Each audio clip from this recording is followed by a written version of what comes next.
Kanchana Bahujan Samaj party zonal coordinator BSP ఏనుగుర్తు party తెలుసా? ఆ పార్టీ ఈ దేశంలో జాతీయ పార్టీ. మీరు యువత కాబట్టి ఓపెన్గా చెప్తున్నా, క్లియర్గా చెప్తున్నా. కాబట్టి ఎట్లుంటుందంటే మన పార్టీ ఇప్పుడు మీకు తెలియదు, బిఎస్పీ పార్టీ అంటే సామాన్యంగా తెలియదు.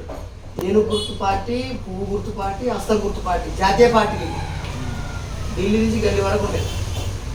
కాబట్టి ఈ పార్టీ అన్ని పార్టీలేమో ఈ BJP party, Congress party, BRS పార్టీలేమో 5 ఏళ్ళకి ఒకసారి మేము అది ఇస్తాం ఇది ఇస్తాం అని చెప్పి కలిబుల్లి మాటలు చెప్తాం. ఎలక్షన్ మన పార్టీ అట్లా కాదు. మన పార్టీ అంబేద్కర్ గారు రాసిన భారత రాజ్యాంగం ఉంది కదా, అంబేద్కర్ గారు రాసిన భారత రాజ్యాంగమే అన్న ఏం రాసిర్రు గదే అమలు చేస్తుంది. అర్థమైనా? అందులో ఏం రాసిర్రు గదే అదే అమలు చేస్తుంది. ఇది ఇస్తాం అది ఇస్తామని చెప్పదు. మరి భారత రాజ్యాంగం ఇప్పటికీ 76 సంవత్సరాలు అవుతుంది రాష్ట్రం. అప్పటి నుంచి దాని మీద నడుస్తున్నాయి ప్రభుత్వాలన్నీ.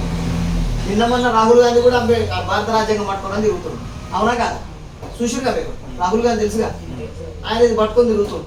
మరి వాళ్ళ తాత, వాళ్ళ ముత్తాత 5-10 ఏళ్ళ దాకా పరిపాలించింది ప్రధానమంత్రి ఉండి. వాళ్ళ నాయనమ్మ పరిపాలించింది, వాళ్ళ అయ్య పరిపాలించింది ప్రధానమంత్రిగా. అంటే వీళ్ళు పరిపాలించినటువంటి పని విధానం మంచిగా లేదు కాబట్టి భారత రాజ్యాంగం పట్టుకుంది.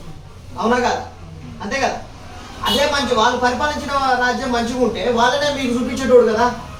అవునా కదా? మరి ఎందుకు చూపించలేడు? భారత రాజ్యాంగం ఎందుకు చూపిస్తుడు? పవిత్రమైంది, నిజమైంది, ఈ భారత రాజ్యాంగం వల్లనే మన బతుకులు మారుతాయని ఆయన చూపించుకుంటూ తిరుగుతుడు దేశం మొత్తం. వాళ్ళ అక్క ఆయన ప్రియాంక గాంధీ, ఈయన మళ్ళీ బీజేపీ పార్టీ కూడా అదే సిచ్యువేషన్. ఆయన భారత రాజ్యాంగం పట్టుకొని తిరుగుతుంది.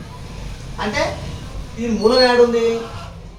భారత రాజ్యాంగమే అంతిమం ఈ దేశానికి. మరి భారత రాజ్యాంగాన్ని కట్టుబడి ఉన్న పార్టీ ఏ పార్టీ దేశంలో?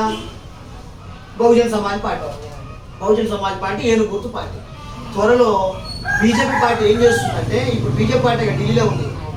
ఈ బీజేపీ పార్టీకి సపోర్ట్ చేసే పార్టీలు బీఆర్ఎస్ పార్టీ అయితేంది, జనసేన పార్టీ అయితేంది, టీడీపీ పార్టీ అయితేంది, ఈ పార్టీలన్నీ వాళ్ళకి అన్ని సమూహీకరించి వాళ్ళకున్న ఎంపీ సీట్లు కలుపుకొని భారత రాజ్యాంగం కొట్టేస్తుంది. కొట్టేస్తుడు అంటే అంబేద్కర్ రాసిన భారత రాజ్యాంగం తీసేస్తుంది. ఇది నిజం. వాళ్ళకి సరైన సీట్లు లేక ఆగుతుంది కాబట్టి ఈ పార్టీ తీసేసేటోళ్ళు. కాబట్టి మన భారత రాజ్యాంగం కొట్టేస్తున్నారు. కాబట్టి ఖచ్చితంగా మనం ఓటు ద్వారా బుద్ధి చెప్పాలని చెప్పేసి ఈరోజు మీకు చెప్పడం జరుగుతుంది. అర్థమైనా? కాబట్టి మీరు ఖచ్చితంగా, మీరు యువత కాబట్టి మీకు ఓటకు వచ్చిందని నేను అనుకుంటున్నాను.